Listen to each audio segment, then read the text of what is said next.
कोरडी होती. त्यामुळे म्हणलं आज आपण रिस्कच घ्यायची नाही, नुसतेच ढग येत आहेत जात आहेत, असं मस्त वातावरण आहे पण पाऊस काही पडत नाहीये.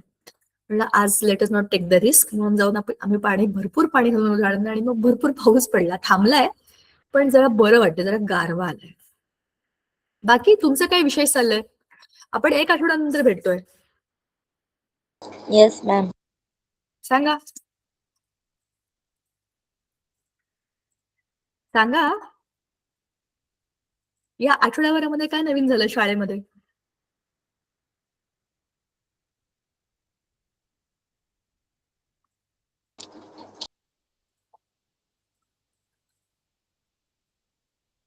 काय मॅम?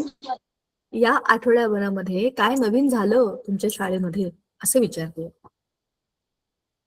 टीचर आमच्या शाळेमध्ये आता आषाढी एकादशी आहे तर आमच्या शाळेमध्ये ना पाऊल घेत आहेत. काय घेत आहेत? पाऊल म्हणजे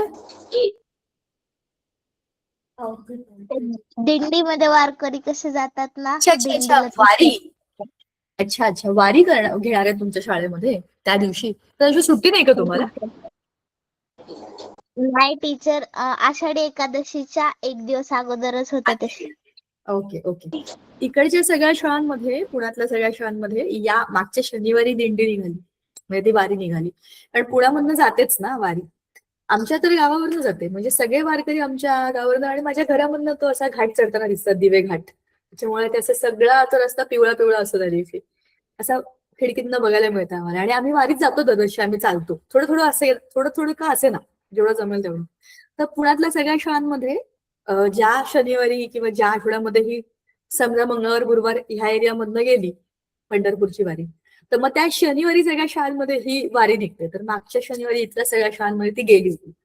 आणि आता आता काय चाललंय, आता सगळीकडे रेग्युलर कामं चालली आहेत. परीक्षा आता येईल ऑगस्टमध्ये. शिक्षक आपल्या आपल्या शाळांमध्ये बिचारे जसं जमेल तसं ड्युटीज लागल्यात काही गव्हर्नमेंटच्या, त्या करून हे करतात. सो असं चाललंय. बाकी इंटरेस्टिंग गोष्ट आहे. तुमच्या इकडनं जात नाही पंढरपूरची वारी, तुम्ही जिकडे राहता तिकडनं? नाही नो टीचर, मॅम, आमच्या इथे नाही जात. तुम्ही लांब राहता, पुण्यापासून लांब राहता. बरं बरं, ठीक आहे. पण चांगली गोष्ट आहे, मज्जा येते ना असं छान एकदम असं ट्रेडिशनल वातावरण, एकदम वेगळंच. त्या दिवशी आम्ही जिथे राहतो ना त्या दिवशी इथे नेटवर्क नसतं, झिरो असतं, जामर असतात लावलेले, फोन लागत नाही, नेटवर्क झिरो, काही नाही आणि काही वाटत पण नाही होते. फोनकडे बघावंसही वाटत नाही आणि इतकं चांगलं वातावरण असतं ना, एवढं सगळा रस्ता भरलेला असतो. म्हणजे सकाळपासून काय पहाटेपासूनच जे लोक निघतात ना हडपसर वरून, ते दिवे घाटाला वर जाऊन थांबतात. म्हणजे हा सगळ्यात मोठा जर्नीतला सगळ्यात डिफिकल्ट पार्ट आहे, आमच्या गावावरून जाणं आणि पुढे जाणं. सो हा मार्ग एकदा त्यांचा संपला की पुढचा रस्ता सगळा सरळ आहे. हाच घाट जरा अवघड आहे. मग ते लवकर लवकर लवकर सकाळी निघतात, मग ज्ञानेश्वरांची पालखी इकडनं जाते, मग सगळे त्या पालखीच्या मागे पुढे धावतात, नमस्कार करायला, हातबीत लावायला पळतात. आम्ही लांबून नमस्कार करतो आणि बघतो आणि त्या वारकऱ्यांवर जरा चालतो. म्हणजे त्यांच्याजवळ चालल्याने पण विठ्ठल भेटतो असं मला वाटतं. म्हणजे खरं सांगू का, त्या पंढरपूरला जाऊन त्या मंदिरामध्ये रांगेमध्ये उभं राहून 18-18 तास थांबून एका सेकंदाकरता बघून पुढे जाण्यापेक्षा त्या वारकऱ्यांबरोबर 10 मिनिटं जरी चाललं ना, तरी असं वाटतं की भेटला इकडेच विठ्ठल आपल्याला. म्हणजे माझं पर्सनल ओपिनियन असतं. त्या पंढरपूरला जाण्याबद्दल किंवा त्यांच्या श्रद्धेबद्दल मला काहीच म्हणायचं नाही. ते एवढे ग्रेट लोक आहेत, त्यांच्या एवढं ग्रेट आपण काम नाही करू शकत. पण त्या बरोबर चालल्याने तर असं वाटतं नाही की हे दरवर्षी जाऊन भेटतात, त्याला भेटलं ना आपल्याला 10 मिनिटातच. असं माझा शॉर्टकट आहे त्याच्याबद्दलच.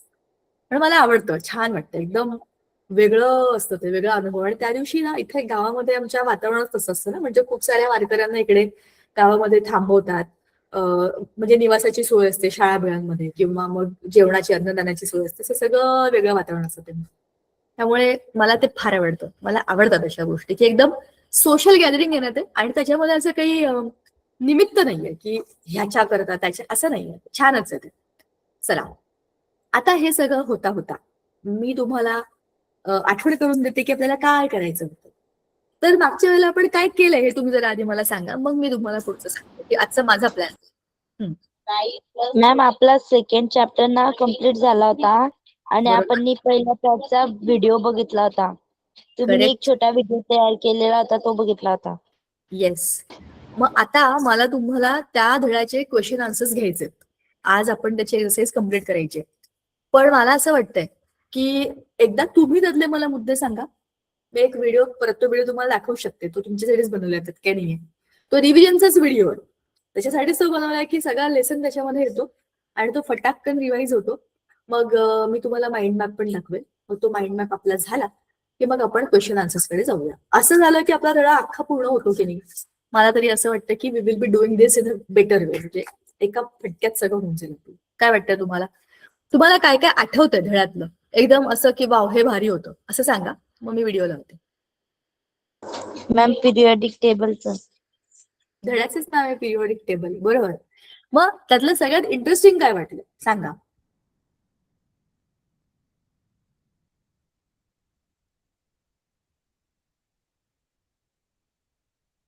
काय सगळ्यात इंटरेस्टिंग पॉइंट आहे पूर्ण लेसन मध्ये? सगळ्यात इंटरेस्टिंग काय वाटलं? अरे एवढा विचार करावा लागतो?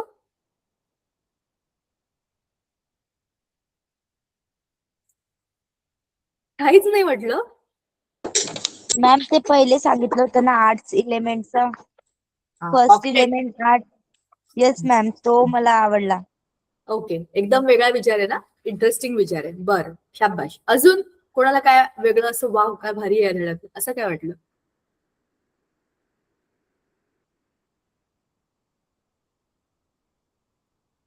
तेवढं मॅम या जो धडा आहे या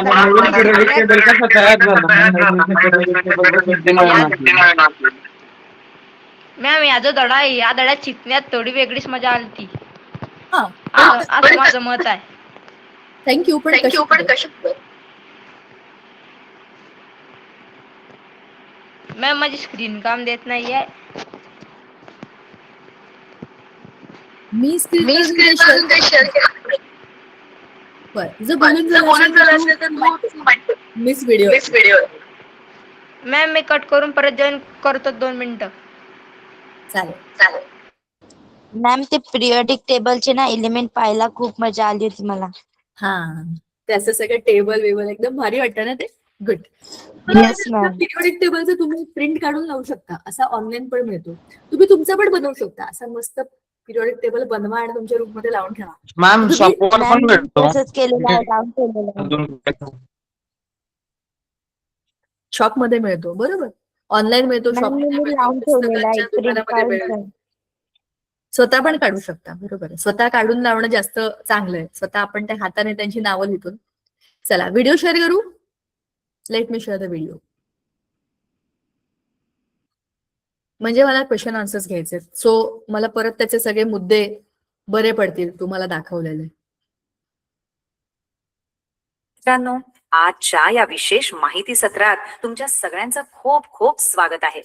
आज आपण विज्ञानाच्या जगातल्या सर्वात मोठ्या आणि रंजक कोड्यांपैकी एक सोडवणार आहोत. रसायनशास्त्रातली मूलद्रव्य म्हणजेच एलिमेंट्स यांचा अभ्यास सोपा व्हावा म्हणून शास्त्रज्ञांनी जो भन्नाट प्रवास केलाय ना, तो आपण आज जाणून घेणार आहोत. म्हणजे अक्षरशः एका मोठ्या गोंधळाकडून एका अचूक सुव्यवस्थेकडे झालेला हा प्रवास खरोखरच थक्क करणार आहे. चला तर मग सुरू करूया. आता आज आपण नक्की काय काय बघणार आहोत त्याची ही एक छोटीशी रूपरेषा. सर्वात आधी वर्गीकरणाचे सुरुवातीचे प्रयत्न, त्यानंतर मेंडेलिव्हचे पिरियडिक टेबल, आधुनिक पिरियडिक कायदा, अणू आणि त्याचे इलेक्ट्रॉनिक कॉन्फिगरेशन, टेबल मधील काही रंजक ट्रेंड्स आणि शेवटी निष्कर्ष. चला तर मग आपल्या पहिल्या भागाकडे वळूया. वर्गीकरणाचे सुरुवातीचे प्रयत्न. 18व्या शतकाच्या शेवटी आणि 19व्या शतकाच्या सुरुवातीला विज्ञानाच्या जगात खरं तर एक वेगळाच गोंधळ उडाला होता. शास्त्रज्ञ रोज नवनवीन मूलद्रव्यांचा शोध लावत होते, पण त्यांचा एकत्रित अभ्यास कसा करायचा हा एक मोठा प्रश्न होता. या सगळ्या एलिमेंट्सला एका व्यवस्थित रचनेत मांडण्याची प्रचंड गरज होती. पण तुम्हाला तर माहिती आहे, विज्ञानात रातोरात जादू होत नाही. शास्त्रज्ञ नेहमी एकमेकांच्या शोधांवरून पुढचा रस्ता शोधत असतात. 1817 मध्ये डोबेरायनर या जर्मन शास्त्रज्ञाने 3 मूलद्रव्यांचे गट केले, ज्यांना आपण ट्रायड्स म्हणतो. पण हे सगळ्याच मूलद्रव्यांना लागू पडलं नाही. त्यानंतर न्यूलँड्स आणि मग मेंडेलिव्ह यांनी या पूर्ण प्रवासालाच एक नवी दिशा दिली. आता हे बघा, 1866 मध्ये न्यूलँड्स या इंग्लिश शास्त्रज्ञाने एक अतिशय कल्पक विचार मांडला. त्यांनी रासायनिक गुणधर्मांची तुलना चक्क संगीतातील स्वरांशी केली. म्हणजे जसं आपल्या भारतीय शास्त्रीय संगीतात सा रे ग म प ध नी हे 7 स्वर असतात आणि 8वा स्वर पुन्हा सा येतो, अगदी तसंच न्यूलँड्सने दाखवून दिलं की मूलद्रव्यांची मांडणी जर आपण त्यांच्या ॲटॉमिक मासच्या चढत्या क्रमाने केली तर प्रत्येक 8व्या मूलद्रव्याचे गुणधर्म हे पहिल्या मूलद्रव्यासारखेच असतात. विज्ञानाची आणि संगीताची सांगड खरंच किती अफलातून होती ना. पण या नियमालाही काही मर्यादा होत्याच आणि त्यामुळेच वर्गीकरणाचा हा प्रवास वळला रशियाचे महान शास्त्रज्ञ दिमित्री मेंडेलीव यांच्याकडे. आता आपण बघूया दुसरा भाग, मेंडेलीवचे पिरियॉडिक टेबल आणि त्यांनी वर्तवलेली भाकिती. मेंडेलीव यांनी ज्या पद्धतीने या प्रश्नाकडे पाहिलं त्याने रसायनशास्त्राची दिशाच पूर्णपणे बदलून टाकली. त्यांची काम करण्याची पद्धत ऐकून तुम्हालाही मज्जा वाटेल. ते सेंट पीटर्सबर्ग विद्यापीठात प्राध्यापक होते. त्यांनी काय केलं, त्या काळात जेवढी 63 मूलद्रव्य माहित होती त्या प्रत्येकासाठी एक स्वतंत्र कार्ड बनवलं.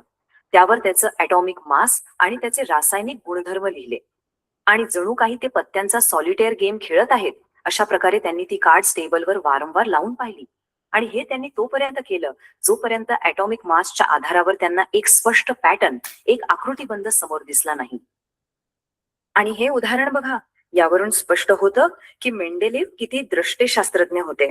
त्यांनी आपल्या टेबलमध्ये काही रिकाम्या जागा मुद्दाम सोडून दिल्या होत्या. म्हणजे जे एलिमेंट्स अजून सापडलेच नव्हते त्यांचे गुणधर्म त्यांनी आधीच सांगून ठेवले होते. जसं की एका मूलद्रव्याला त्यांनी एका ॲल्युमिनियम असं नाव दिलं आणि त्याचं ॲटॉमिक मास 68 असेल असं अचूक भाकीत केलं. आणि गंमत बघा, जेव्हा खरोखरच गॅलियम या मूलद्रव्याचा शोध लागला तेव्हा त्याचे गुणधर्म मेंडेलीवच्या त्या भाकिताशी अगदी तंतोतंत जुळले. आहे की नाही भारी. अर्थात विज्ञानात कुठलाही सिद्धांत लगेच अंतिम नसतो, त्यात सतत सुधारणा होतच राहतात. तशाच मेंडेलीवच्या या सुरुवातीच्या टेबलमध्येही काही त्रुटी होत्या. जसं की कोबाल्ट आणि निकेल या दोन्ही मूलद्रव्यांचं जे पूर्ण संख्येतला ॲटॉमिक मास होतं ते समानच होतं. मग आधी कुणाला ठेवायचा हा गोंधळ होताच. शिवाय नंतर जेव्हा समस्थानिकांचा म्हणजेच आयसोटोपचा शोध लागला तेव्हा त्यांना टेबलमध्ये कुठे जागा द्यायची हाही एक मोठा प्रश्न निर्माण झाला होता. कारण त्यांचे रासायनिक गुणधर्म समान होते पण वस्तुमान वेगळं होतं. तर आता आपण बघूया भाग 3, आधुनिक पिरियॉडिक कायदा. इथे खरा गेम चेंजर आला. मेंडेलीवच्या टेबलमधल्या या त्रुटी दूर करण्यासाठी विज्ञानाला थोडं आणखी आतमध्ये डोकावणं गरजेचं होतं. आणि 1913 साली असा एक ऐतिहासिक शोध लागला ज्याने हे कोडे कायमचं सोडवलं. हेनरी मोझले या इंग्रजी शास्त्रज्ञाने चक्क एक्स रे ट्यूबचा वापर करून अणूच्या म्हणजेच ॲटमच्या आत डोकावून पाहण्याचा प्रयोग केला आणि त्यांना काय सापडलं, अणूच्या केंद्रकातील प्रोटॉन्सची संख्या, ज्याला आपण आज ॲटमिक नंबर किंवा अणु अंक झेड म्हणतो. मोझले यांनी हे ठणकावून सांगितलं की मूलद्रव्याची खरी ओळख ही त्याच्या ॲटमिक मासवरून नाही तर त्याच्या ॲटमिक नंबरवरून ठरते. मोझले यांच्या या जबरदस्त शोधामुळे आधुनिक रसायनशास्त्राचा पाया रचला गेला आणि एक नवा कायदा अस्तित्वात आला. तो म्हणजे properties of elements are a periodic function of their atomic numbers. म्हणजेच सोप्या भाषेत सांगायचं तर मूलद्रव्यांचे गुणधर्म हे त्यांच्या अणु अंकांवर ॲटॉमिक नंबर्सवर अवलंबून असतात. हा सिद्धांत खूप महत्वाचा आहे बरं का. आता बोर्डाच्या परीक्षेच्या दृष्टीने हा एक मुद्दा पक्का लक्षात ठेवा. हा सगळ्यात महत्वाचा फरक आहे. मेंडेलीवने मूलद्रव्य ॲटॉमिक मासच्या म्हणजेच अणुवस्तुमानाच्या चढत्या क्रमाने मांडली होती, पण आपल्या आधुनिक टेबलमध्ये ती ॲटॉमिक नंबरच्या चढत्या क्रमाने मांडलेली आहेत. आणि फक्त ह्याच एका बदलामुळे जुन्या टेबलमधल्या सगळ्या त्रुटी आपोआप गायब झाल्या. आता हे आधुनिक पिरियॉडिक टेबल बघा, किती सुबक आणि अचूक रचना आहे याची. यात जे उभे स्तंभ आहेत त्यांना आपण ग्रुप्स किंवा गण म्हणतो, जे एकूण 18 आहेत. आणि ज्या आडव्या रांगा आहेत त्यांना आपण पिरियड्स किंवा आवर्तने म्हणतो, जे एकूण 7 आहेत. संपूर्ण जगातली सर्वच्या सर्व मूलद्रव्य या एका टेबलमध्ये अत्यंत शिस्तीत सामावली आहेत. चला आता पुढे जाऊया. भाग 4, अणु आणि इलेक्ट्रॉनिक कॉन्फिगरेशन. हे टेबल नेमकं असंच का मांडलं आहे हे जर खऱ्या अर्थाने समजून घ्यायचं असेल तर आपल्याला अणूच्या संरचनेकडे म्हणजेच ॲटॉमिक स्ट्रक्चरकडे जावं लागेल. अणूच्या केंद्रकाभोवती जे इलेक्ट्रॉन्स फिरत असतात ते एका विशिष्ट कक्षेत असतात, त्यांना आपण शेल्स किंवा कवचे म्हणतो. हे इलेक्ट्रॉन्स कसे वाटले जातात याचे एक साधं गणितीय सूत्र आहे 2n². या सूत्रानुसार पहिल्या के कवचामध्ये जास्तीत जास्त 2 इलेक्ट्रॉन्स राहू शकतात. त्यानंतर एल मध्ये 8, एम मध्ये 18 आणि एन कवचामध्ये जास्तीत जास्त 32 इलेक्ट्रॉन्स सामावले जाऊ शकतात. आता या आकृतीमध्ये पोटॅशियम आणि आर्गॉन या अणूंची रचना पाहिल्यास तुम्हाला हे अधिक स्पष्ट होईल. अणूच्या सर्वात बाहेरच्या कक्षेत जे इलेक्ट्रॉन्स असतात ना, त्यांना व्हॅलन्स इलेक्ट्रॉन्स म्हणतात. आणि याच व्हॅलन्स इलेक्ट्रॉन्सची संख्या ठरवते की ते मूलद्रव्य पिरियॉडिक टेबलच्या कोणत्या ग्रुपमध्ये जाऊन बसेल आणि ते दुसऱ्या मूलद्रव्यांसोबत रासायनिक अभिक्रियांमध्ये म्हणजे केमिकल रिॲक्टिव्हिटीमध्ये कसा सहभाग घेईल. सगळा खेळ या बाहेरच्या इलेक्ट्रॉन्सचा आहे. आता आपण आलो आहोत 5व्या भागावर, टेबल मधील ट्रेंड्स. जेव्हा मूलद्रव्यांची अशी ॲटॉमिक नंबर आणि इलेक्ट्रॉनिक रचनेनुसार मांडणी केली जाते, तेव्हा या पूर्ण टेबलमध्ये काही अतिशय अचूक ट्रेंड्स म्हणजेच कल पाहायला मिळतात. आणि हे ट्रेंड्स लक्षात ठेवणं खूप सोपं आहे. बघा, कोणत्याही आवर्तनात म्हणजेच पिरियड मध्ये तुम्ही जसजसे डावीकडून उजवीकडे जाता तसतसा अणूचा आकार किंवा ॲटॉमिक रेडियस कमी होत जातो. हा आकार पिकोमीटर्स मध्ये मोजतात बरं का. पण जेव्हा तुम्ही एखाद्या गणात ग्रुपमध्ये वरून खाली येता तेव्हा एक नवीन शेल ऍड झाल्यामुळे अणूचा आकार वाढत जातो. अगदी असंच डावीकडून उजवीकडे जाताना धातूचे गुणधर्म म्हणजे मेटॅलिक कॅरेक्टर कमी होतात तर वरून खाली येताना ते वाढतात. आता या स्लाइडवर एक सगळ्यात रंजक गोष्ट तुम्हाला दाखवतो. ती म्हणजे ही विशिष्ट झिगझॅग रेषा. तुम्ही लक्ष देऊन पाहिलात तर ही रेषा पिरियॉडिक टेबल मध्ये एक स्पष्ट सीमा रेषा तयार करते. या रेषेच्या डाव्या बाजूला सर्व धातू आहेत आणि उजव्या बाजूला सर्व अधातू आहेत. आणि ह्या रेषेच्या अगदी सीमेवर जे बसलेत ना, ते म्हणजे मेटॅलॉइड्स किंवा धातू सदृश्य मूलद्रव्य, जे धातू आणि अधातू या दोन्हीचे गुणधर्म दाखवतात. काय परफेक्ट मांडणी आहे नाही. आणि आता आपण पोहोचलो आहोत शेवटच्या भागावर, निष्कर्ष आणि श्रेय. पिरियॉडिक टेबलच्या या रंजक प्रवासाच्या आपण आता अंतिम टप्प्यावर आलो आहोत. एका मोठ्या गोंधळापासून सुरू झालेला हा प्रवास आज एका अत्यंत प्रगत रचनेपर्यंत पोहोचलेला आपण पाहिला. पण विज्ञानाची गरुड झेप इथेच थांबत नाही बरं का. जाता जाता विचार करण्यासारखी एक गोष्ट सांगतो. आपल्या टेबलमधली 93 ते 118 क्रमांकाची मूलद्रव्य निसर्गात सापडत नाही. ती मानवनिर्मित आहेत, अत्यंत अस्थिर आणि रेडिओ ऍक्टिव्ह आहेत. आता जशी जशी तंत्रज्ञानाची प्रगती होत राहील तसं हे पिरियॉडिक टेबल भविष्यात आणखी किती मोठं होईल याचा विचार तुम्ही नक्की करा. विज्ञानाच्या या अमर्याद सीमा नेहमीच आपली उत्सुकता वाढवत राहतात. महाराष्ट्रातल्या विशेषतः आपल्या ग्रामीण भागातल्या सर्व होतकरू आणि अभ्यासू इयत्ता 10वीच्या विद्यार्थ्यांसाठी रसायनशास्त्राचा हा अवघड वाटणारा विषय सोपा करण्याचा हा एक प्रामाणिक प्रयत्न होता. सादरीकरण केले आहे दीपिका दीक्षित तांबेकर यांनी. आजच्या या माहिती सत्रात अत्यंत एकाग्रतेने सहभागी झाल्याबद्दल आणि तुमच्या या शिकण्याच्या जिद्दीबद्दल तुम्हा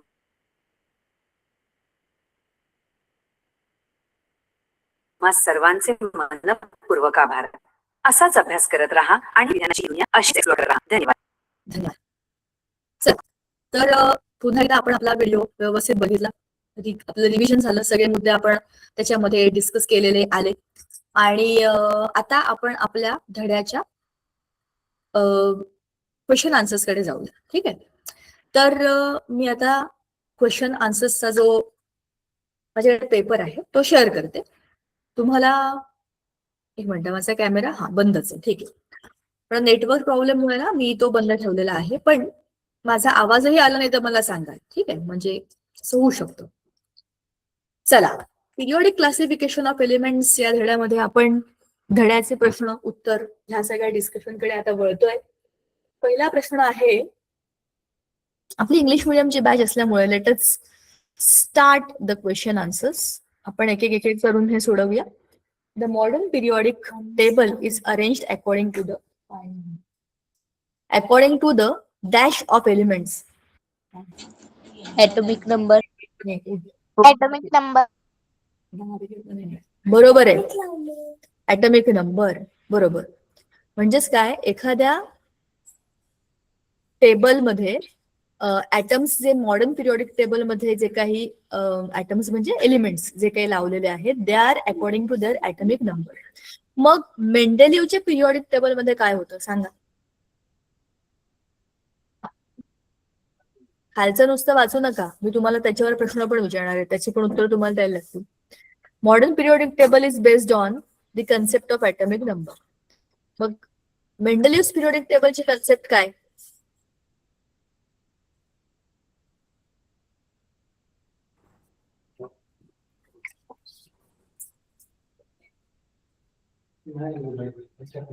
मॅम एकदा रिपीट करा ना.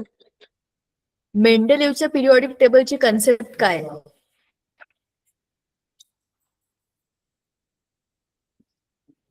मॉडर्न पिरियॉडिक टेबल मध्ये ऍटॉमिक नंबर आहे, तर मेंडेलिव्हच्या पिरियॉडिक टेबल मध्ये काय होतं? त्याने कुठली कन्सेप्ट धरली होती क्लासिफिकेशन करताना? ऍटॉमिक नंबर धरली होती का, असा प्रश्न आहे. विचार करा जरा.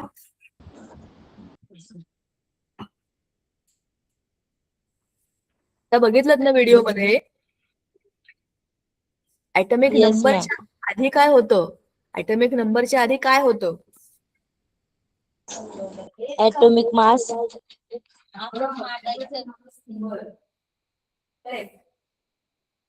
वाचा पुढचा प्रश्न. मॅम आवाज नाही येते.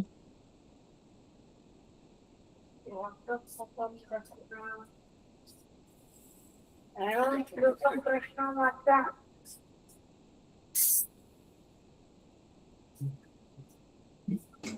मॅम आवाज नाही येते. हॅलो, येतोय का आता? येस मॅम आता येतोय. हा, म्हटलं पुढचा प्रश्न वाचा की. Elements in the same group have similar what? Chemical. Chemical properties. मग फिजिकल प्रॉपर्टीज म्हणजे काय आणि केमिकल प्रॉपर्टीज म्हणजे काय? चला, आपण नुसती प्रश्न उत्तर मॅम वाचायची, डिस्कशन आहे. मॅम फिजिकल प्रॉपर्टीज म्हणजे जी बाहेरून चेंज होते. आता बर्फ कसा तो विरघळतो आणि फ्रीजमध्ये ठेवला की परत बर्फ होऊन जातो, त्याला बरोबर फिजिकल चेंज म्हणता. आणि आंबा एकदाचा पकला तो परत कैरी बनत नाही, त्याला केमिकल चेंज म्हणता. बरोबर. पण मग ह्याचा अर्थ ह्याच्याशी काय आहे? The elements in the same group have similar chemical properties, या वाक्याचा अर्थ काय?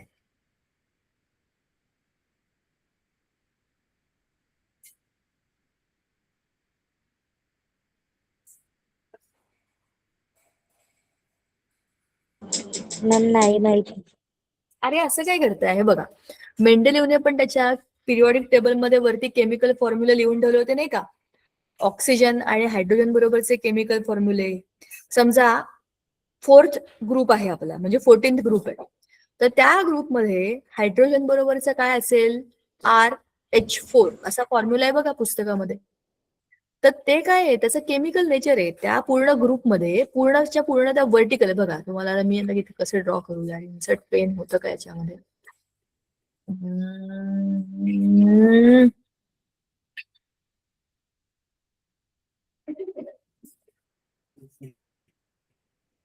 पेन नाही आहे याच्यामध्ये, मला पेन हवा होता, दिसत नाहीये. टेक्स्ट बुक टाकू का? नाही नाही नाही नाही, इथे लिहिते मी.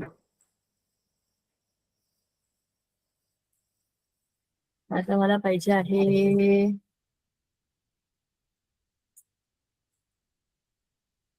नाहीये ते. मला जे हवंय ते दिसत नाहीये. मला ऍक्च्युली ड्रॉ करायचं होतं, म्हणजे लिहायचं होतं, पण मला इथं पेन दिसत नाहीये. काय माहिती नाही का दिसत, म्हणजे जाऊ दे. ठीक आहे, मला तुम्हाला हे सांगायचं होतं बघा, की एक असा पूर्णच्या पूर्ण ग्रुप आहे, म्हणजे एक वर्टिकल पट्टी आहे ना आपली पिरियॉडिक टेबलची, अशी उभीच्या उभी लाईन ग्रुप. त्या ग्रुपमध्ये सगळ्याच्या सगळ्या एलिमेंट्सना सेम केमिकल फॉर्म्युला अप्लाय होतो. CH4 जर असेल तर त्याच्या खाली कार्बनच्या खालच्या एलिमेंटला पण हायड्रोजनचे 4 एटम, त्याच्या खाली पण 4 एटम, असा त्याचा फॉर्म्युला आहे, जो की त्या पूर्णच्या पूर्ण ग्रुपमध्ये सगळ्याच्या सगळ्या एलिमेंटला फॉलो करतो. थांबा, आपण जरा बुक मध्ये जाऊया, म्हणजे मला तुम्हाला सांगणं जास्त सोपं जाईल. हे नुसतेच क्वेश्चन आन्सर लिहून वाचून नाही घ्यायचे, we have to understand that. Wait, periodic टेबलच आणू का मग? वेट, आपण एक चित्रच बघूयात ना मग. बाय दिस, थांबा.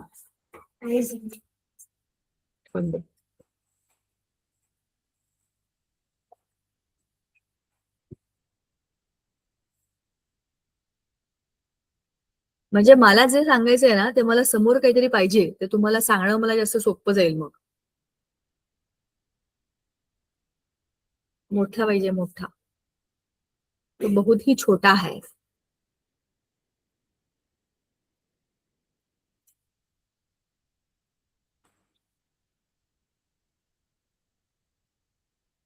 हा बघायचा का?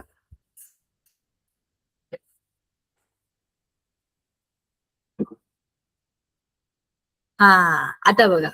दिस इज गुड वन. आपल्या पूर्ण लेक्चर होईपर्यंत आपल्याला जरा समोर ठेवूया. ह्या पूर्ण ग्रुपमध्ये जेवढे सगळे एलिमेंट्स आहेत त्या सगळ्यांचा केमिकल फॉर्म्युला सेम आहे. लिथियम 1 इलेक्ट्रॉन देणार, सोडियम 1 इलेक्ट्रॉन देणार, पोटॅशियम 1 इलेक्ट्रॉन देणार, हायड्रोजन पण 1 इलेक्ट्रॉन देतो किंवा 1 इलेक्ट्रॉन घेतो. ह्या पूर्ण ग्रुप मधल्या सगळ्यांच्या केमिकल प्रॉपर्टी सेम आहेत ना. हाच अर्थ आहे त्याचा. समजलं का? Yes ma'am. समजलं. केमिकल प्रॉपर्टीज का म्हटलं आपण त्याला? कारण की तो पूर्णच्या पूर्ण ग्रुप आहे, त्याच्यामध्ये सेम लोक एका रांगेत येऊन बसलेले आहेत. आता पुढचं, the horizontal rows of the periodic table are called as horizontal rows periods, vertical columns groups. आता किती आहेत ते बघा, हा त्यांची संख्या. मॉडर्न पिरियॉडिक टेबल मध्ये किती पिरियड्स आहेत? पिरियड म्हणजे आडवे. किती आहेत ते? 7. 7. आणि किती आहेत? 18. चला बघूया टीचर आपण. आडवे नाही येणार, हा? उभे येतील ना, उभे येतील ना. कोण उभे येतील? उभे पण आहे, आडवे पण आहेत ना. मग उभे किती आडवे किती हेच विचारलंय ना. हे बघ ना, 1 2 हॉरिझॉन्टल रो. 3 4 5 6 7 ह्यांना पिरियड्स म्हणतात, जे आडवे आहेत ते.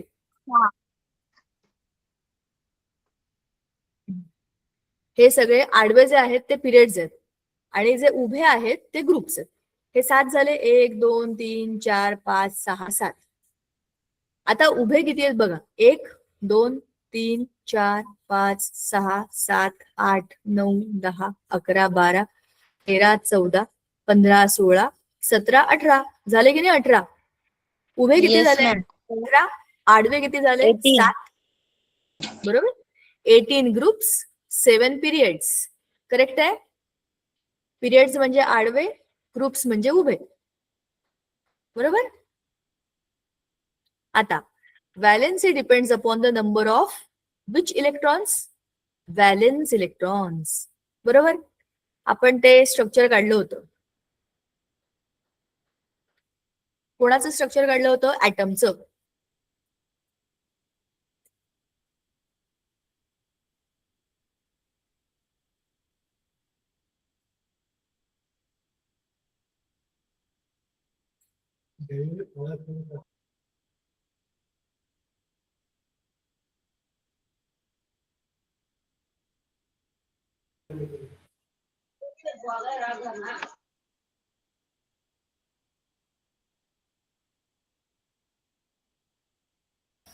हा बघा, आपण जे ऍटॉमिक स्ट्रक्चर बद्दल बोललो होतो बघा, मी तुम्हाला स्ट्रक्चर काढून दाखवलं होतं. न्यूक्लियस, त्याच्या बाहेर एक शेल आणि त्याच्या बाहेर आणखी एक शेल. तर व्हॅलेन्स इलेक्ट्रॉन्स म्हणजे कोणते इलेक्ट्रॉन्स? जे आउटर मोस्ट शेल मध्ये आहेत ते. जर इकडे एक इलेक्ट्रॉन असेल तर याची व्हॅलेन्सी या एका इलेक्ट्रॉनवरती अवलंबून आहे. जर इकडे 4 इलेक्ट्रॉन्स असतील, 1 2 3 आणि 4 इलेक्ट्रॉन्स, तर याची व्हॅलेन्सी या 4 इलेक्ट्रॉन्सवर अवलंबून आहे. म्हणजेच काय? आता याची व्हॅलेन्सी 4च आहे. ह्याला 4 इलेक्ट्रॉन द्यायचे किंवा घ्यायचे शक्य नाही. मग तो 4 काय करणार? शेअर करणार. 5 असेल, 5 नंबर ऑफ इलेक्ट्रॉन्स, हे व्हॅलेन्स इलेक्ट्रॉन आहे. त्याची व्हॅलेन्सी किती येईल आता? 3 इलेक्ट्रॉन्स तो घेणार. 6 असेल तर व्हॅलेन्सी किती येईल? 2. 7 असेल तर व्हॅलेन्सी किती येईल? 1. आणि 8 असेल तर व्हॅलेन्सी किती येईल? 0. बरोबर ना. हे सगळं आपण मागच्या वेळेला काढलेलं होतं. आठवतंय का तुम्हाला? ह्यालाच म्हणतात व्हॅलेन्स इलेक्ट्रॉन्स. व्हॅलेन्स म्हणजे आउटर मोस्ट शेल मधले इलेक्ट्रॉन्स, ते तुमची व्हॅलेन्सी ठरवतात. बरोबर. Noble gases have 0 valency. आपण आत्ताच बघितलं बघा. चला, let us go to the periodic table again. Let me see the periodic table. हा लास्ट ग्रुप आहे, ग्रुप 18. तर ग्रुप 18 मध्ये सगळेचे सगळे जे एलिमेंट आहेत ना, त्यांचा आउटर मोस्ट शेल भरलेलं आहे. त्याच्यामध्ये 8 इलेक्ट्रॉन ऑलरेडी आहेत. त्यांची व्हॅलेन्सी आहे 0, कारण त्यांना कोणाही बरोबर इलेक्ट्रॉन द्यायचे नाही, घ्यायचे नाही, शेअर करायचे नाही. They are happy, they are fill. बरोबर. ते फुल आहेत. त्यांचं सगळं पोट भरलेलं आहे. त्यांना आता काही नको आहे. सो त्यांची व्हॅलेन्सी आहे 0. बरोबर ना. कळतंय ना. द ऍटॉमिक रेडियस जनरली, हा आता आपल्याला बघायचंय लेफ्ट टू राईट आणि अप टू डाऊन. चला ह्याच्यामध्ये काय विचारलंय? डावीकडून उजवीकडे तुम्ही जाणार तर तुमच्या ऍटमची साईज कशी होईल सांगा बरं.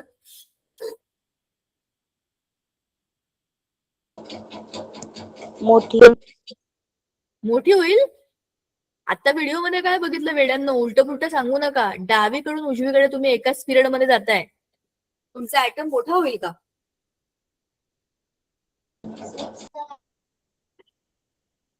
का छोटा होईल? छोटा होईल मॅम. मी इकडून इकडे येत. वरून खाली मोठा होईल का छोटा होईल?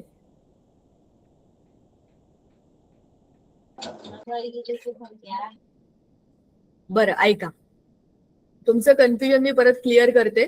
माईक बंद करा. बघा, पहिल्या पिरियड कडून दुसऱ्या पिरियडकडे, दुसऱ्याकडून तिसऱ्याकडे तुम्ही जसजसं खाली जाल, जो नंबर ऑफ पिरियड आहे, फर्स्ट, सेकंड, थर्ड, फोर्थ, हे पिरियडचे नंबर आहे. शेल्सचे नंबर म्हणजे 4 शेल आहेत, 5 शेल आहेत, 6 आहेत. म्हणजे एकावर एक रिंग वाढत जाणार आहे. बघा आता हा जो ऍटम आहे ना, मला त्याला आता पेंट करू द्या. त्याचं न्यूक्लियस आहे येलो.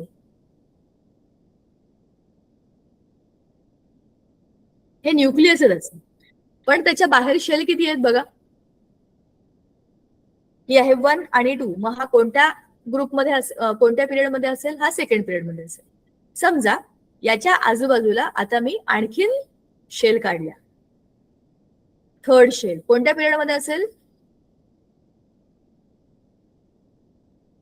पटकन बोला. शेलची संख्या म्हणजे पिरियडची संख्या. 3 शेल म्हणजे किती पिरियड? कोणता पिरियड? थर्ड. थर्ड. शाबाश. आता अजून एक चौथ्या पिरियड मधला एक ऍटम काढला मी. चौथ्या पिरियड मधला काढला. त्याच्यामध्ये मी काय केलं? आता शेल वाढवला. किती झाले? 1 2 3 मॅम 4.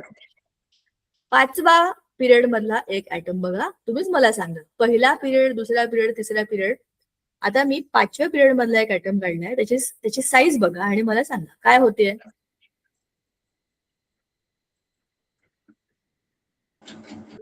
मॅम मोठी होते. बरोबर. 5वा हा झाला 6वा. आणि आता मी काढते last period, 7th period. 7th period मधला आउटर मोस्ट शेल. मॅम जसं जसं वाढवताय तसं मोठं होत आहे. बरोबर ना. मी काय करते, मी सर्कल वाढवत चाललेले. पिरियड प्रमाणे सर्कल जसे जसे वाढतील तसे तसे ऑलरेडी आणि नॅचरली तुमच्या ऍटमची साईज वाढत जाईल. म्हणजे as you go up to down तुम्ही पिरियड्स वाढवत चाललात, म्हणजे तुमच्या कक्षा वाढवत चाललात. तुम्ही जितक्या ह्याच्यातलं रिंग वाढवाल, जितक्या रिंग वाढवाल तितकं तुमचा ऍटम मोठा होईल की नाही. मग कॉमन सेन्स असा आहे की ह्या पहिल्या पिरियड मधले सगळ्यात छोटे आणि 7व्या पिरियड मधले सगळ्यात मोठे असे ऍटम्स असणार आहेत. बरोबर. एक्झॅक्टली उलट. डावीकडून उजवीकडे तुम्ही गेलात तर काय होईल? ऍटमची साईज छोटी का मोठी? मॅम छोटी होईल. छोटी होत जाईल. करेक्ट आहे. का बरं सांगते बघा. आता ह्याला आपण डिलीट करून टाकू. तुम्हाला हा समजला? एक एक सेल कमी होत जाईल. बरोबर. शेल कमी नाही होणार, त्या शेल मध्ये इलेक्ट्रॉन्स वाढत जातील. आपण एक नवा ऍटम काढूया. आता हा आहे एक ऍटम. त्याचा न्यूक्लियस. फर्स्ट शेल मी जरा मोकळं काढते. आता सेकंड शेल,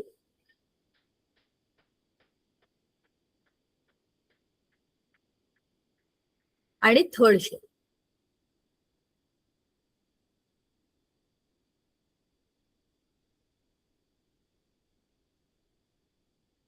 ह्याच्यामध्ये 2 इलेक्ट्रॉन असतात. तुम्हाला माहितीये, you already know. First shell मध्ये 2 इलेक्ट्रॉन आहेत. तो आहे के शेल. एल शेल मध्ये 8 इलेक्ट्रॉन आहेत. 1 2 3 4 5 6 7 8 झाले. 2 आणि 8. आता पहिल्या ग्रुप मधला हा ऍटम आहे. ह्याच्यामध्ये फर्स्ट इलेक्ट्रॉन म्हणजे पहिला इलेक्ट्रॉन त्याच्या आउटर मोस्ट शेल मध्ये गेला. दुसऱ्या ग्रुपमध्ये जाल तर दुसरा इलेक्ट्रॉन ऍड झाला. तिसऱ्या मध्ये जाल, तिसरा इलेक्ट्रॉन ऍड होईल. मग चौथा, मग 5वा, असं करत करत एकाच शेलमध्ये त्याच पिरियड मधल्या ऍटमचं इलेक्ट्रॉनची संख्या ही ऍड होत जाईल. पण आता प्रश्न असा होईल ह्याच्यामध्ये सुरुवातीला 10 आणि 11 प्रोटॉन होते आतमध्ये. कधीची गोष्ट आहे? सगळ्यात पहिला हा जेव्हा इलेक्ट्रॉन काढला होता तेव्हा, बरं का. 11 इलेक्ट्रॉन होते आणि 11 प्रोटॉन होते. नंतर जसे जसे यातले इलेक्ट्रॉन वाढत गेले, आता कंडिशन काय झाली? ह्याच्यामधले इलेक्ट्रॉन जसे जसे जसे जसे वाढले, तर ह्याच्यामध्ये तेवढे तेवढे प्रोटॉन वाढत गेले. तर समजा 17 प्रोटॉन करू आपण, 17 प्रोटॉन. आणि हा एक इलेक्ट्रॉन नाही असं समजा. हा एक हातात काय आहे का? मी टोचू शकते काय? काहीच नाही हातात. माईक बंद बघून करा. दाखव. 17 प्रोटॉन आतमध्ये आहेत आणि 17 इलेक्ट्रॉन बाहेर आहेत. जेवढे पॉझिटिव्ह आणि निगेटिव्ह लोक असतील तेवढा त्यांचा अट्रॅक्शन जास्त असेल की नाही, हे आतमध्ये खेचले जातील आणि प्रोटॉन याला बाहेरचं निगेटिव्हला स्वतःकडे खेचेल, हे अट्रॅक्शन जास्त होईल. हा पहिल्या ऍटमचा तुम्ही जर इलेक्ट्रॉनिक कॉन्फिगरेशन बघितलं तर जी साईज एवढी असेल, तर तो 17वा म्हणजे क्लोरीनच्या बाबतीत न्यूक्लियस. चला तेवढंच ठेवूया आपण, न्यूक्लियसचा काही प्रॉब्लेम नाही. पहिला शेल, दुसरा शेल आणि तिसरा शेल. काय झालं? साईज कमी झाली की नाही? का कमी झाली? कारण ह्या इलेक्ट्रॉन्सचा आणि ह्या प्रोटॉनचा एकमेकांशी अट्रॅक्शनचा फोर्स वाढला. So this is the force of attraction. आणि एकाच शेलमध्ये इलेक्ट्रॉन टाकत गेलाय तुम्ही. हे 17 प्रोटॉन झाले आता मध्ये. इथे किती झाले? 17 झाले ना. वाढत वाढत वाढत इलेक्ट्रॉन्स गेले, वाढत वाढत प्रोटॉन गेले. तर हे प्रोटॉन इलेक्ट्रॉन अपोजिट चार्ज आहेत, पॉझिटिव्ह निगेटिव्ह. जेवढा जास्त फोर्स तेवढ्यात एकमेकांना खेचतील, आणि खेचतील म्हणजे काय होतील? त्यांच्या कक्षा श्रिंक होतील, आकुंचित पावतील, आणि मग ते काय होतील? छोटे होतील. म्हणजेच काय? अक्रॉस द पिरियड तुमची साईज छोटी होईल, डाऊन द ग्रुप तुमचा ऍटम मोठा होत जाईल. बरोबर? करेक्ट आहे? Yes ma'am. येस. चला आता choose the correct alternative. Which scientist proposed the modern periodic law? डोबेन. मॉडर्न पिरियॉडिक लॉ कोणी प्रपोज केला? Option A. ए का Moseley? Henry Moseley. Henry Moseley. बरोबर ना. तो नंतर वापरला आपण मॉडर्न पिरियॉडिक टेबल मध्ये. Which property is the, answer is which property is the basis of the modern periodic table? Atomic mass number, density, atomic number. atomic number. Atomic number. number. Option C. atomic mass number त्याच्या आधीचं होतं. बरोबर. पुढचा question. Which group contains noble gases?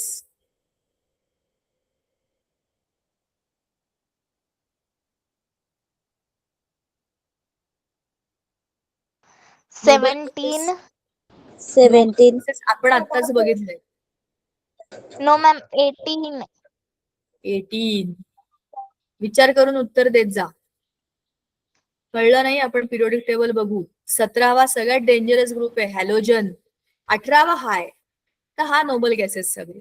बरोबर. चला next question. Halogens belong to कोणता group?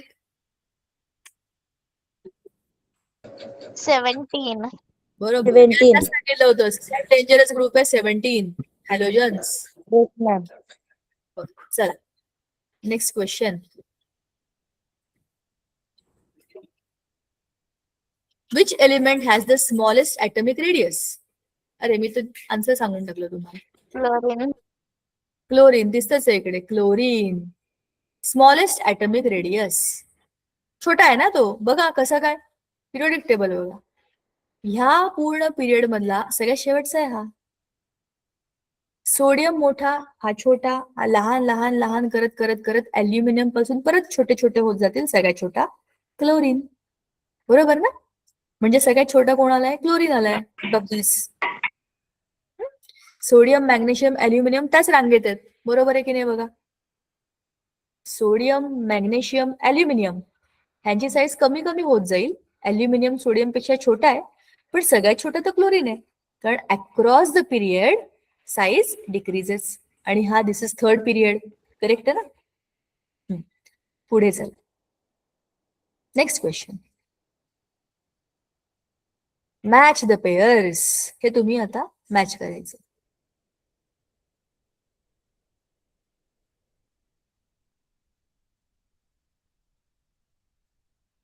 सांगा.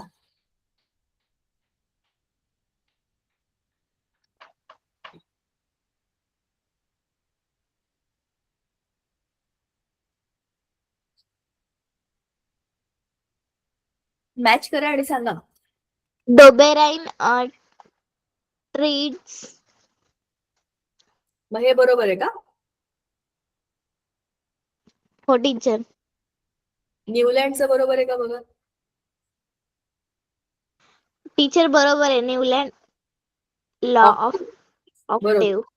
मेंडेलिव्ह, periodic table. Moseley, Henry Moseley. Sorry, Henry Moseley periodic table आणि मेंडेलिव्ह ॲटॉमिक नंबर. नाही, मेंडेलिव्हने पण ऍटॉमिक मास नंबर प्रमाणेच केलं होतं.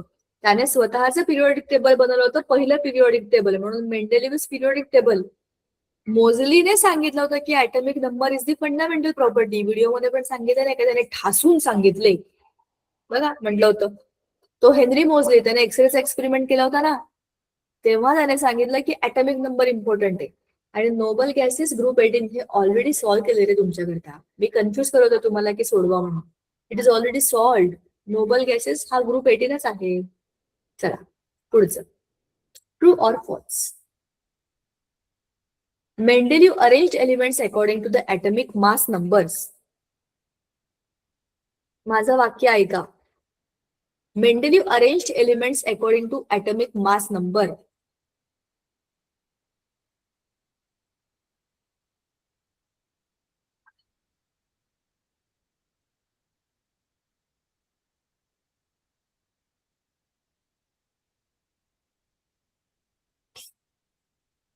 अरे बोला, ट्रू आहे का फॉल्स एवढंच बोलायचंय. चूक का बरोबर? ट्रू. बरोबर. त्याने ऍटॉमिक मास नंबर प्रमाणेच लावलं होतं. पण इथे क्वेश्चन वेगळा आहे. मेंडेलिव्हने सांगितलं की ऍटॉमिक नंबर प्रमाणे, तर उत्तर काय यायला पाहिजे? चूक का बरोबर? चूक यायला पाहिजे.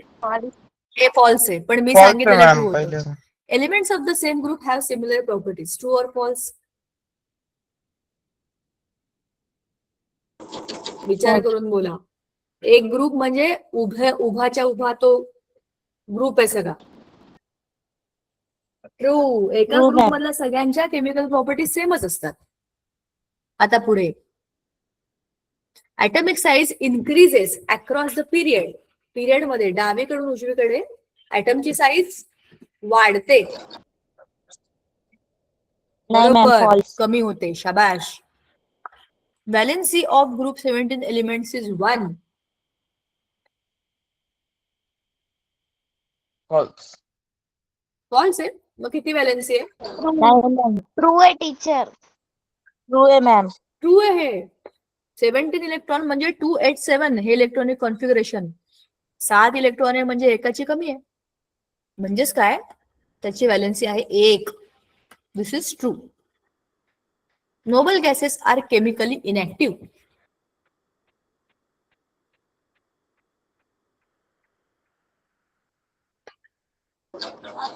False ma'am. नाही, ट्रू आहे ना. नोबल गॅसेस आहेत ते कोणाबरोबरच केमिकली ऍक्शन दाखवत नाहीत. ते do not react with anybody. That is true. चला आता 1 mark question. Y are noble gases chemically stable? का बरं ते केमिकली स्टेबल आहेत, कोणाबरोबर रिएक्ट करत नाहीत, केमिकली इनॅक्टिव्ह? वाय?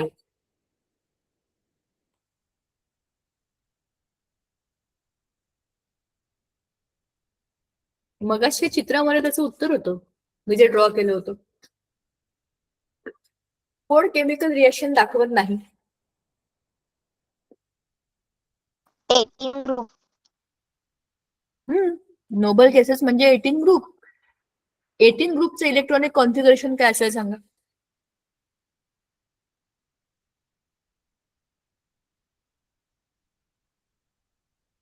पहिल्या शेलमध्ये किती इलेक्ट्रॉन्स असतात? 288. शाबाश, 288. मग ऑलरेडी जर ऑक्टेट कम्प्लीट असेल तर ते केमिकल रिएक्शन करतील का? नाही. म्हणून ते केमिकल इनॅक्टिव्ह आहेत ना. They have completely filled outermost electron shell, किंवा you can write they have completed their octet. म्हणून ते कोणाबरोबरच रिएक्शन करत नाही. They are chemical stable. Next, why do elements in the same group show similar properties? का बरं?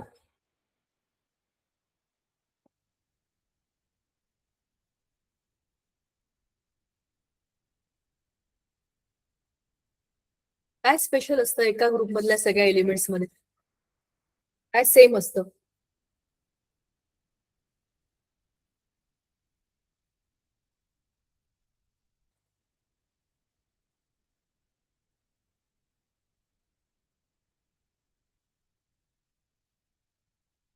परत विसरला? एका ग्रुप मधल्या सगळ्या एलिमेंट्सची व्हॅलेन्सी सेम असते. व्हॅलेन्स इलेक्ट्रॉन सेम असतात ना, तोच त्यांचा ग्रुपचा नंबर आहे ना, बरोबर ना? हो. म्हणजेच त्यांचे जर valence number of electron same असतील तर त्यांच्या केमिकल प्रॉपर्टीज सेमच असतील ना. Yes ma'am. एका ग्रुपमध्ये म्हणजे त्यांचं इलेक्ट्रॉनिक कॉन्फिगरेशन आउटरमोस्ट शेलचं सेमच आहे, म्हणून ते एकसारख्या प्रॉपर्टीज दाखवतील. आता next question, which scientist discovered atomic number?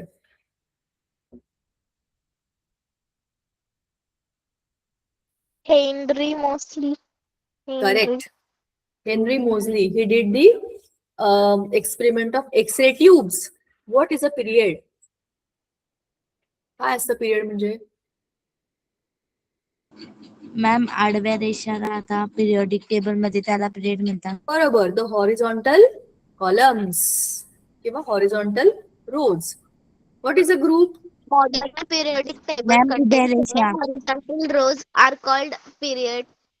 मग व्हॉट आर ग्रुप्स? उभ्या रेषा. मग त्याला आपण काय म्हणायचं? Vertical columns. ठीक आहे, vertical columns are groups, horizontal rows are periods. It contains 18 vertical columns is called as groups.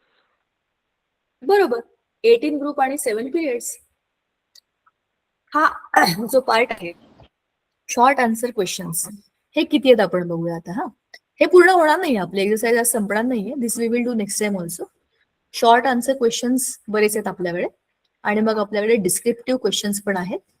आपण आरामात हे पुढच्या वेळेला करूया. आपल्याला गडबड नाही करायची, घाई घाईमध्ये हे संपवायचं नाही, असंही हे पूर्ण होणार नाही. इन जनरल ॲटॉमिक स्ट्रक्चर बद्दल आणि त्याच्या सगळ्या अभ्यासाबद्दल आपलं डिस्कशन चालू राहील. पुढच्या लेक्चरमध्ये आपले हे सगळे क्वेश्चन्स होतील, आणि ह्या सगळ्या क्वेश्चन्स बनणं एक चांगली गोष्ट अशी आहे की हे बघा, हे this is last one. I am doing it with red. झालंय हे, मी सेव्ह करून ठेवते. पुढच्या वेळेला पार्ट एफ पासून आपण करूया. तर सांगायचा मुद्दा असा आहे की ह्या सगळ्या अभ्यासामधनं आपण आपले लेसन्स परत रिवाइज करतोय, चांगल्या पद्धतीने करतोय, आणि हे आपलं झालं सगळं डिस्कशन की हा पूर्ण लेसन आपला संपून जाईल.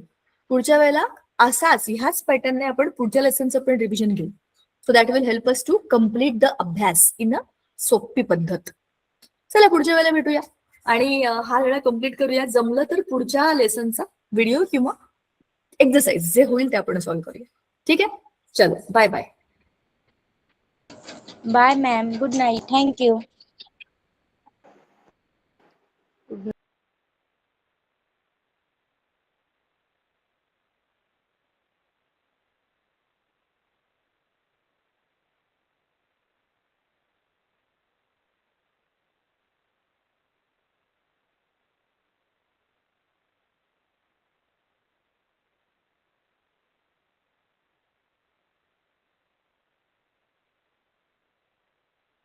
Bye ma'am. Thank you teacher.